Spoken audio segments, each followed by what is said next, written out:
नमस्कार, मैं हूं आपके साथ अनुष्का और आप देख रहे हैं एमपी फर्स्ट न्यूज। मुख्यमंत्री डॉक्टर मोहन यादव के शहर में 78 करोड़ से सरकारी कर अधिकारियों और कर्मचारियों के लिए मल्टी बनाई जा रही है। उज्जैन के फ्रीगंज के समीप राजस्व कॉलोनी में 3 मंजिला मल्टी का निर्माण किया जा रहा है, जिसमें सरकारी विभागों के करीब 196 परिवारों को फ्लैट मिल सकेंगे। मल्टी का निर्माण होने से अधिकारियों व कर्मचारियों के परिवारों के मकान की समस्या खत्म हो सकेगी। हाउसिंग बोर्ड द्वारा राजस्व कॉलोनी में करीब 104 पुराने मकानों को तोड़कर यह आवासीय मल्टी बनाई जा रही है। इसमें अधिकारियों व कर्मचारियों के लिए करीब 196 फ्लैट का निर्माण किया जा रहा है। मल्टी में 196 फ्लैट बनाने के लिए करीब 78 करोड़ रुपए का ठेका बंसल पाथवे कंस्ट्रक्शन भोपाल के पास में है। हाउसिंग बोर्ड के उपायुक्त यशवंत सिंह डोडिया और कार्यपालन अभियंता निर्मल कुमार गुप्ता और बंसल ग्रुप के प्रतिनिधि धीरज जी की टीम द्वारा मल्टी में ई टाइप के 10, एफ टाइप के 24, जी टाइप के 24, एच टाइप के 72 व आई टाइप के 66 फ्लैट का निर्माण हो रहा है। इसके लिए हाउसिंग बोर्ड की टीम लगातार तेज गति से निर्माण कर रही है। राजस्व कॉलोनी का प्रोजेक्ट बंसल ग्रुप भोपाल द्वारा किया गया।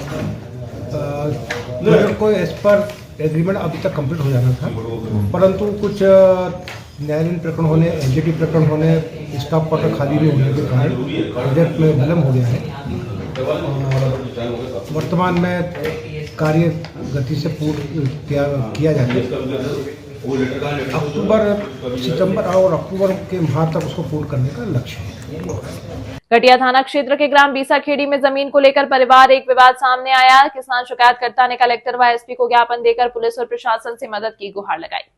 पैतृक जमीन पर भाई ने कब्जा कर लिया है। पुलिस और प्रशासन से कई बार आवेदन दिए जाने के बाद भी इस पर कोई कार्रवाई नहीं किए जाने पर किसान नागेंद्र सिंह ने फिर से कलेक्टर और एसपी को आवेदन देकर मामले में निष्पक्ष कार्रवाई करने की मांग की है। नागेंद्र सिंह का आरोप है कि उनके भाई लक्ष्मण सिंह और उनके बेटे राजपाल सिंह कृष्णपाल सिंह ने उनकी जमीन पर कब्जा करके मकान बनाना शुरू कर दिया है, जबकि गाँव बीसाखेड़ी में सर्वे नंबर 216 और रकबा 0.18 नागेंद्र सिंह के नाम पर है। नागेंद्र सिंह का आरोप है कि उनके भाई लक्ष्मण सिंह उन्हें जमीन पर आने नहीं दे रहे हैं और जान से मारने की धमकी दे रहे हैं। नागेंद्र सिंह का कहना है कि उनकी जमीन पर कब्जा किए जाने की वजह से खेती की फसल नष्ट हो रही है। घटिया थाना प्रभारी द्वारा छोटी मोटी धाराओं में शिकायत दर्ज कर ली गई है। नागेंद्र सिंह ने आरोपियों पर कड़ी से कड़ी कार्रवाई करने की ज्ञापन देकर मांग की है, परंतु घटिया पुलिस ने लूट के आरोप में केस दर्ज नहीं किया है। सीएम हेल्पलाइन को शिकायत करने पर एक बार जबरन शिकायत को बंद करवा दिया है।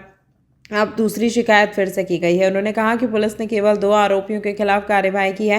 राजपूत ने बताया कि एसपी प्रदीप शर्मा ने मामले में जांच करते हुए टीआई को आदेश किया है।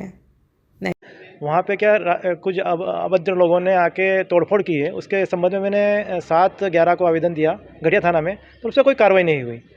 उसके बाद में कई बार घटिया गया भी सही, पर वहाँ जो प्रवेश जाटव करके कोई 2 स्टार है, उसने मुझे कोई रिस्पांस नहीं दिया, टीआई ने कोई रिस्पांस नहीं दिया। उसके बाद 16/12 को एक बार जानलेवा हमला हुआ मुझ पर, जहाँ मैं गाँव में ही था।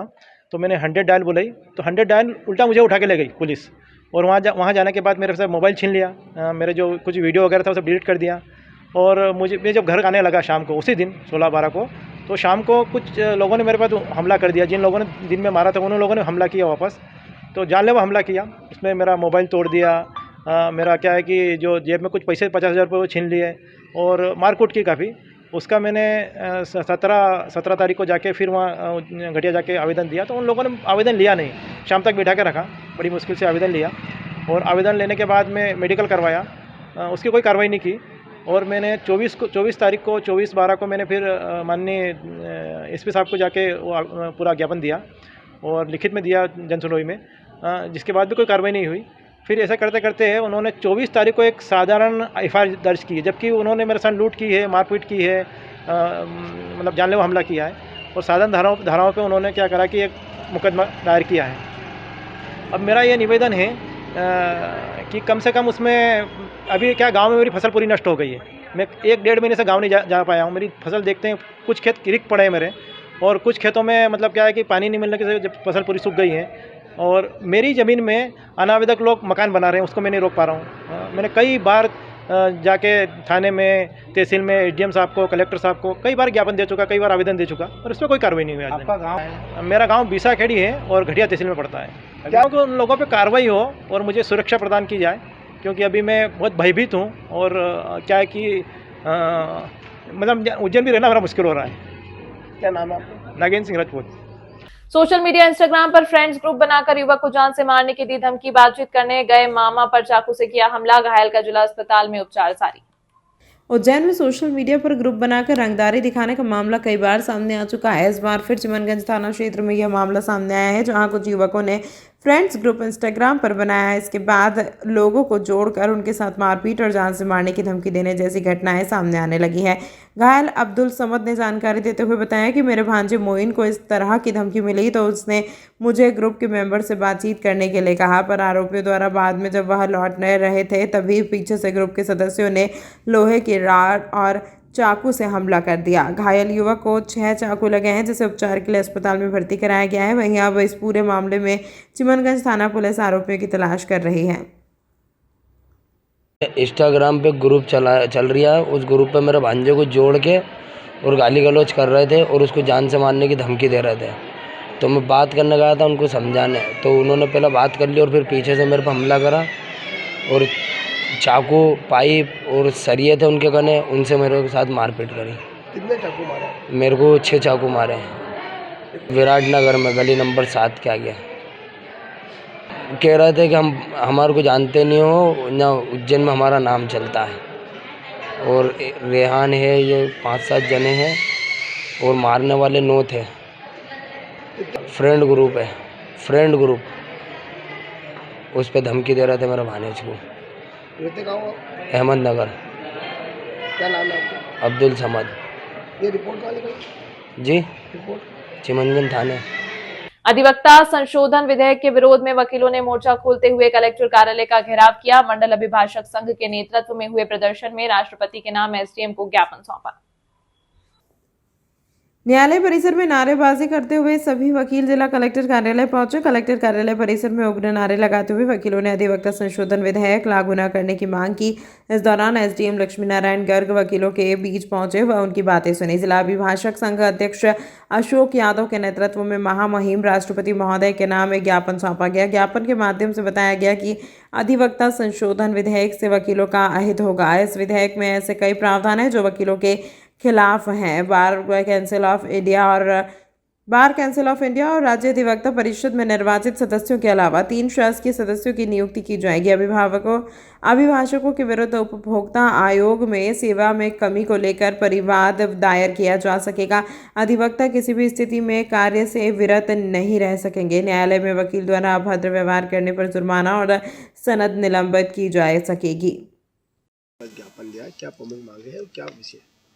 आज हम लोगों ने यहाँ न्यायालय में सभी अभिभाषकगण न्यायिक कार्य से विरत रहे और माननीय राष्ट्रपति महोदय के नाम पर हमने कलेक्टर साहब को ज्ञापन दिया था।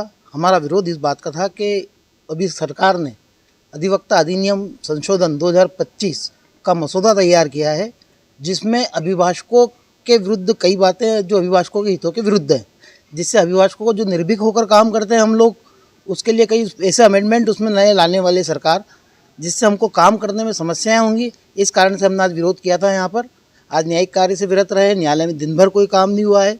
अभी शाम के 6 बज रहे हैं और हम लोग अपना सब काम, बिल्कुल न्यायालय खाली पड़ा हुआ है। सुबह से कोई काम आज न्यायालय में नहीं हुआ है। क्या मानते, मांग नहीं मानेगी तो आगे क्या कदम है? यह ऑल इंडिया बार हमारी डिसाइड करेगी कि आगे हम किस प्रकार की रणनीति करते हैं। अगर ये हमारी मांगे नहीं मानी गई, अगर कानून लागू होता है तो निश्चित रूप से इसका बहुत बड़ा विरोध होगा और पूरे देश में आंदोलन होगा। क्या नाम है? महेंद्र सोलंकी, कोषाध्यक्ष, अभिभाषक संघ उज्जैन। दिया माननीय महामहिम राष्ट्रपति महोदय के नाम पर कि जो अधिवक्ता संशोधन विधेयक 2025 है, उसमें कुछ केंद्र सरकार द्वारा संशोधित प्रावधान लागू किए जाने का मसौदा तैयार किया गया है। उसमें जो संशोधित विधेयक ला रहे हैं उसकी धारा 4 और धारा 9 में जो बार काउंसिल में त्रिसदस्यीय कमेटी बनाई है, उसका ये विरोध कर रहे हैं कि वो संशोधन लागू होते हैं तो उनके हितों पर कुठाराघात होता। तो उनकी ये मांगें उचित माध्यम से जिला प्रशासन द्वारा माननीय महामहिम राष्ट्रपति महोदय द्वारा समक्ष जाएगी। जो भी इसमें डिसीजन होगा उससे अवगत कराया जाएगा। धन्यवाद। एमपी ऑटो डील एसोसिएशन द्वारा उज्जैन स्थित केंद्रीय जेल में प्रसादी वितरण की गई। इस अवसर पर जेल अधिकारियों का सम्मान भी किया गया। Ujjain MP auto deal association से चेतन दुबे जी ने सभी कैदियों को संबोधित किया और एक बहुत महत्वपूर्ण संदेश दिया। उन्होंने कहा कि भविष्य में जब कैदी यहां प्रायश्चित करके बाहर आएंगे तो हमारा एसोसिएशन उन्हें रोजगार देने और समाज में पुनः सम्मान दिलाने का कार्य करेगा। उनकी इस घोषणा से कैदियों में एक नई उम्मीद जगी और समाज में पुनर्वास की दिशा में एक सकारात्मक पहल मानी जा रही है। इस दौरान जेल अधीक्षक श्री मनोज कुमार साहू, जेल अधीक्षक श्री सुरेश गोयल जी एवं अन्य सभी अधिकारी उपस्थित रहे।